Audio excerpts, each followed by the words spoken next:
So if you're currently a student and would like to know what mistakes to not repeat, then keep watching. In this video, I'll be sharing with you the 5 mistakes I regret making in my entire education career, and also be providing you with tips to prevent you from falling into the same trap as many others have done in the past, and help you to become a better student overall. Now, when you are a student, you most likely don't realize the mistakes you may be making, and as a result, you end up living your whole school life as a very average student, or worse, you end up failing school altogether. Remember though, there's more to school than just studying and getting good grades.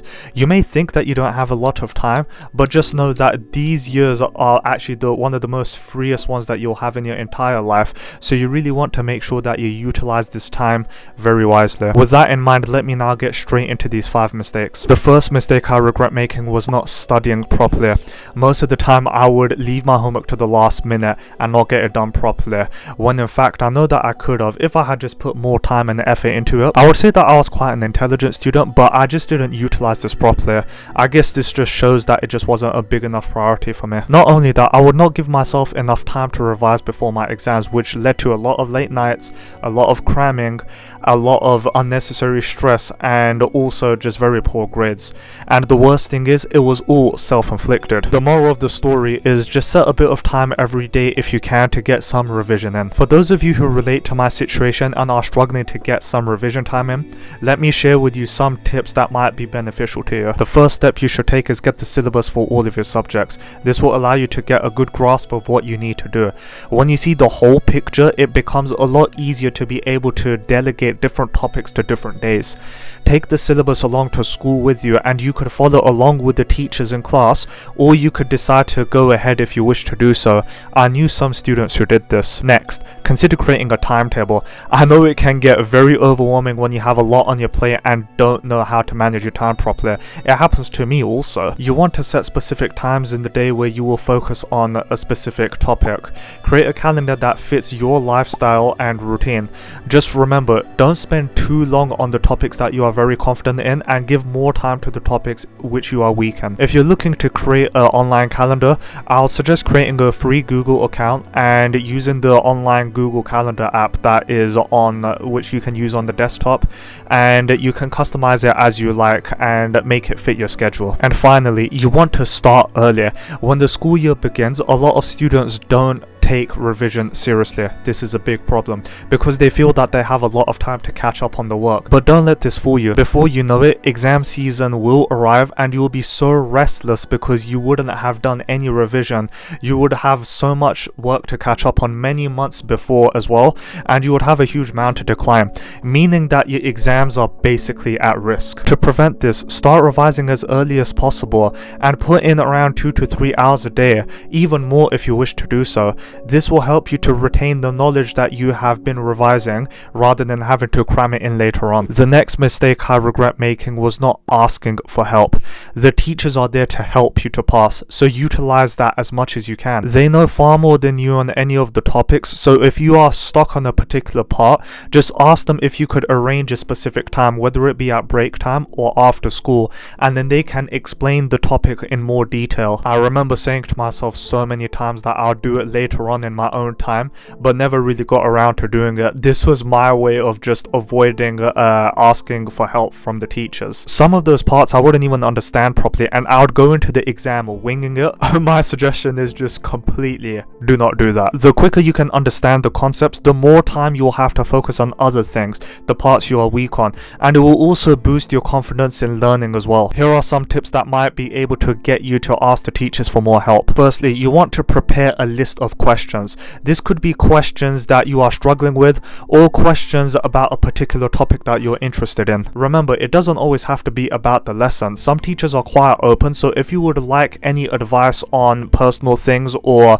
just how to do better at school, then just go and ask them, and you might actually get a really good response from them. You will never know unless you try. Next, try and share your work with them. By sharing your work, the teachers can then assess to see if you are on the right track or if any improvements need to be made. So you want to do this for all of your subjects because it will give you a good guideline to follow in your own time. So remember that you also have the syllabus to follow if you do get stuck on any particular part. Finally, if you do feel uncomfortable talking to teachers, then I would suggest asking your friends for help. I am sure you feel more comfortable talking to your friends than the teachers, and maybe you have that one friend, which I know a lot of people do, that just understands the topic really well and can explain it to you much better than the teachers can. Go and ask them to help you, and even exchange phone numbers if you have to. The plus side of this is that your friendship develops quite a lot just throughout this process. I remember for maths, I was struggling with integration and differentiation, and I asked one of my best friends at that time, someone who was really smart at maths, to help me, and we would set sessions weekly after school on Fridays, and he would go over the topics that I was stuck on, and I found this so helpful. I ended up really doing well in one of the exams, so I would definitely suggest to do it if you haven't done so already. The third mistake I regret making was never doing sports. It's such a nice feeling being able to exert yourself in something else aside studying, something that's fun, a healthy way to spend your free time, and also something that will help you to take your mind off work. I was quite lazy in school and I was very quick to just want to get home and relax, but sadly I can't say that this got me ahead than if I had done some sports. An article from the National Center of Biotechnology Information mentioned that children respond faster and with greater accuracy to a variety of cognitive tasks after participating in a session of physical activity. There was also a study done that was referenced by this article saying that higher fit children are more efficient in the allocation of resources in support of cognitive control operations. So I guess it's safe to say that doing sports can actually help you in your academic journey. But how do you go about doing it? Well, let me go over some ideas which might help you to get started with sports. So you want to try and pick sports you are generally interested in. Ask the PE teachers in your school if there are any sports clubs going on, and find out what time your chosen sport is scheduled for in the week. If something does not suit your taste, then don't go for it. Second, consider taking a friend along with you. You might find it difficult to engage in the club activities because you feel lonely or you feel out of place. So by taking your friend with you, you'll feel more at ease because you are more comfortable in their presence, and this will allow you to do better in the club. And also use this opportunity to talk to other students who are in the club and try to establish a good relationship with them. Finally, try and practice the sport outside of school. If you are actually confused on what sport to do, then pick one of the sports and practice it outside of school. At this point, you might decide if in general doing sports at school is for you or it isn't, and if it isn't, then that's totally okay. There are so many other things that you can do outside of school that you can spend your free time on. All you have to do is be open-minded and be willing to try out different things. The fourth mistake I wish I never made was not talking with more students. Everyone in school is there to pass and get good grades. Well, most of them. There are probably so many students who are just like you, and while you have the chance, go and speak with them, become friends with them, share different experiences that you have gone with them, and help each other with different things. You will not know this if you don't take the first step and show initiative. You will end up living the rest of your school life thinking only if, which is the worst feeling. It will also help you to get better at speaking with people, which maybe you might not notice at this time, but being able to speak to people confidently is such a cool skill to have, and it will help you in so many other situations that you will come across in life later on. If you don't know how to approach other students and talk with them, why not consider implementing the following tips? First, try to find a common connection. There's nothing more awkward than introducing yourself to someone and just having nothing to say afterwards. It might sound like a difficult task, so one way to approach this is find something you are passionate about and engage with the other person about it. If you are in school or university, then a good place to start is approach the person, ask them how their classes went or how they are finding school in general. Do this a few times, and if you are still not getting the response that you would have liked from the person, then thank them for their time and move on. The good thing is at least you are getting practice breaking the ice and being able to approach people. Next, ask them to assist you with your work.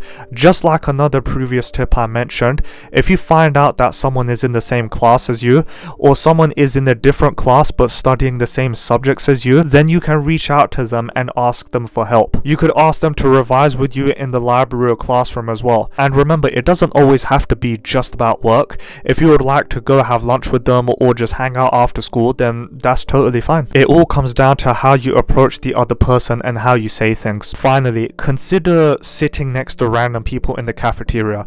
This might sound like quite a random tip, but there are some people, well, I'm sure there are some people that go and just sit with random people around the school, and this gives them a very good opportunity to be able to ask the things that they would like to in front of the person, and you could share different experiences, and it all depends on you. I will say this though, if you have finesse, then you can literally talk to anyone.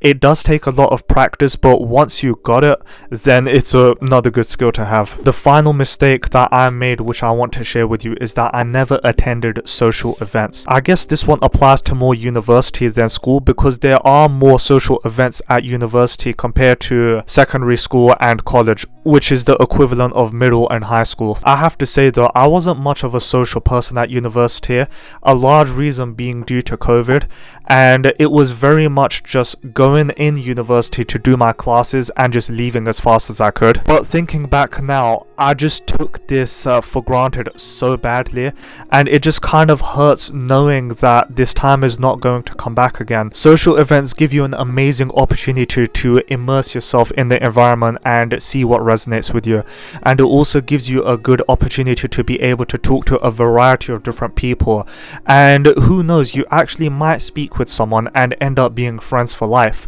It's about taking the chance when it's there. If you feel like this is the environment for you, then attend as many of them as you wish to do so. When it comes to tips for this, the only thing that I can suggest to you is to make the most of the time that you have at school and take whatever opportunities come your way, because there are many, but a lot of students, through their own confidence or through their own feeling, they just don't want to go and take it. Time lost will never come back, and you want to make sure that you are doing the best you can. A lot of you watching this might think that you really can't wait for school to be over and you hate it so bad. Well, my answer to that is just enjoy it while it lasts, because some parts of it, who knows, you just might miss later on in life. Now that you've heard from someone who has been through the entire education system, hopefully this might get you to rethink the way you may be living your school life if you aren't implementing any of these tips already. Although the purpose of school is to get good grades and pass, don't let that be the only thing that you focus on. Life is more than just working, so take out the time and enjoy the smallest pleasures of life, and I can almost guarantee you will end up feeling much more accomplished at the end of your academic journey. To all of you students out there, you got this, don't give up. Hopefully you found this video helpful, and if you did, I would really appreciate it if you could leave a like, share it with someone who could benefit from it, and subscribe to the channel. Also, leave a comment down in the comment section below and let me know what tips you found the most helpful and which tips you would consider implementing and how your school life is going so far. I hope you all have an amazing week, and I look forward to seeing you in the next video.